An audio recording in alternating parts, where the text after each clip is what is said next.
here, and welcome back to another 12 Days of Anime. So, if there was always one thing that fascinated me, or at least recently, in in pop music on the Asian continent, it's whenever different countries mix into J-pop, especially in terms of when it seeps into anime music, more specifically the opening and the endings to a show. And it didn't take me until years later to realize that some of my favorite J-pop or anime opening and ending songs were actually from K-pop artists. So, a little history behind this. K-pop in anime music is not exactly too prevalent.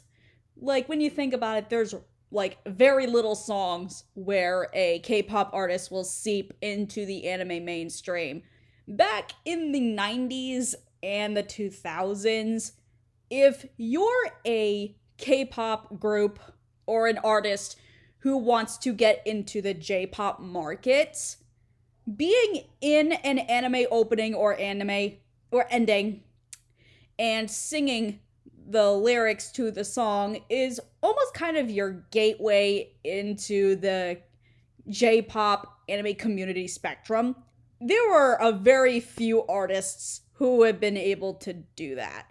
Like, for example, there's TVXQ, M Black, but the most famous being Boa herself. Boa was basically the Britney Spears of K-pop in the 90s and the 2000s. She was that girl you wanted for your anime, like promoting the opening and ending to the show because you knew you were gonna grab people into the show if you had her singing the song for it. However, when you reached the late 2000s and the early 2010s, that started to waver off because I know not a lot of you, or I don't think a lot of K-pop people follow my channel here.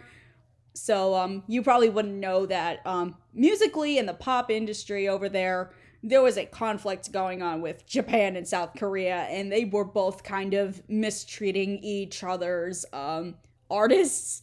So and due to historical, political reasons, the two countries, South Korea and Japan, really don't get along. Like, they do not get along at all. But it wasn't until recently, in the tail end of the 2010s, where promoting in Japan started becoming popular again, and certain K-pop acts started singing for anime openings and endings again. Yeah, I think they're starting to reconcile the whole thing, so they're starting to promote in each other's countries again. Whenever there is a K-pop group who does appear in an anime singing the opening or an ending, one, it's very noticeable because, like, remember when the first season of Fruits Basket, the remake, came out, there was that really beautiful opening song. Well, yeah, that's because, well, not because of the beautiful thing, but what I'm saying is, Beverly, the singer of that song, she's actually from the Philippines, and you can tell she's not Japanese just based on her accent as she's singing the Japanese lyrics. You can clearly tell that's not a Japanese person at all. And it same goes to K-pop. Like, South Koreans have a very specific accent when singing, and you can tell just by hearing it. But that doesn't make it bad. That just makes it, you can tell that, okay, this is not a Japanese person singing, so it makes it kind of more interesting that you want to get to know this artist more. At least in my perspective of things. Because when you start listening to a lot of non-American, non-English content, such as TV or music, you start to notice the little things, like voice dialects and stuff like that. And at least for me, it's kind of interesting.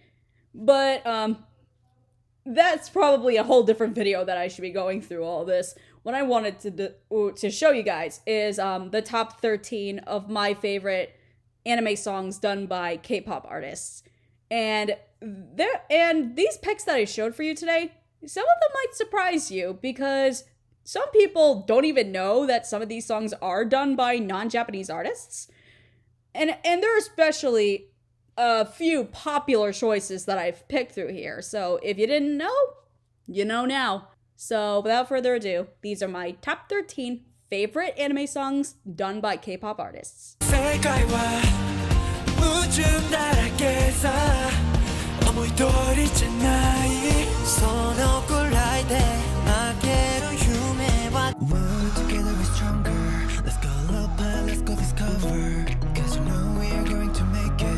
Just believe we can do this, believe.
Chasing